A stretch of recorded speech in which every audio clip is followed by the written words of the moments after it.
আসসালামু আলাইকুম, welcome to my channel. আজকে নিয়ে আসছি নতুন আরও একটি মজার আইটেম। সাদা ভাত, পোলাও কিংবা টি টাইমে এই আইটেমটি খুব সহজে এবং দ্রুত আপনারা বানিয়ে খেয়ে নিতে পারেন।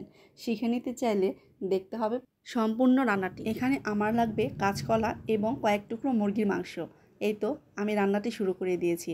প্রথমে চুলায় কাঁচকলাগুলো সিদ্ধ করে নিব ভালো মতো। এরপর মুরগির মাংসটাও খুব ভালো করে সিদ্ধ করে নেব। ও হ্যাঁ, এখানে মুরগির মাংসের মধ্যে আমি একটু লবণ দিয়ে সিদ্ধ করতে দিয়েছি। এরপর এই তো কলাগুলোর ছিলকাও এভাবে ছিলে নিতে হবে। হাত দিয়ে আমি সবগুলো এখানে কলার ছিলকা ছিলে নেব। তারপর আমি হাতের সাহায্যেই কলাগুলোকে চটকে নিচ্ছি। আপনারা কেউ চাইলে এখানে ম্যাশারও ব্যবহার করতে পারেন। যাই হোক, এখানে আমি এভাবে হাত দিয়ে চটকে কলাগুলো খুব ভালো করে ম্যাশ করে নিব, যেন কলার মধ্যে কোনো রকম দলা দলা ভাব না থাকে। তাহলে কিন্তু কাবাবটা খেতে একদমই ভালো লাগবে না। এরপর ওই যে সেদ্ধ করে নেওয়া মাংসের টুকরোগুলো, এই টুকরোগুলোকে আমি একটি কাঁটা চামচের সাহায্যে ছোট ছোট করে এরকম ঝুরি ঝুরি করে নিব। আমার বাসায় তো এই নাস্তাটি খুব চলে। আপনারা একবার ট্রাই করে দেখবেন, কেমন হয় আমাকে অবশ্যই জানাবেন। মাংস এবং কলাটা রেডি হয়ে গেলেই দিয়ে দিতে হবে সব রকম গুঁড়া মশলা।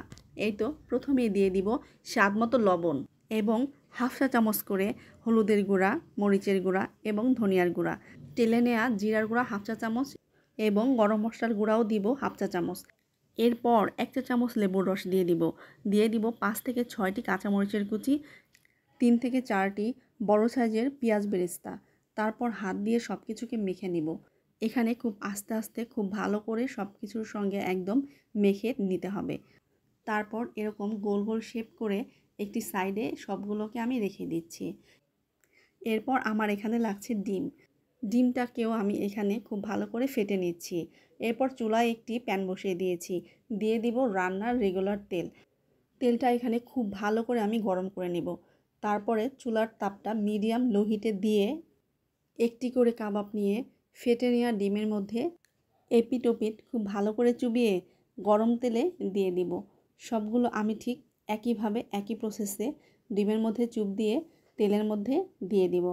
তারপর এক পিঠ খুব ভালোভাবে হয়ে গেলে অপর পিঠও ভালো করে ভেজে নেব। এখানে চুলার হিটটা কোনোভাবে বাড়িয়ে দেওয়া যাবে না, তাহলে ভেতরের অংশটা অনেকাংশে কাঁচা থাকতে পারে। রান্নাটি ভালো লাগলে অবশ্যই লাইক, কমেন্ট, শেয়ার এবং সাবস্ক্রাইব করে আমার চ্যানেলের পাশে থাকতে পারেন। গরম গরম খেতে এই কাবাবটির আসলে কোনো জুড়িই নেই।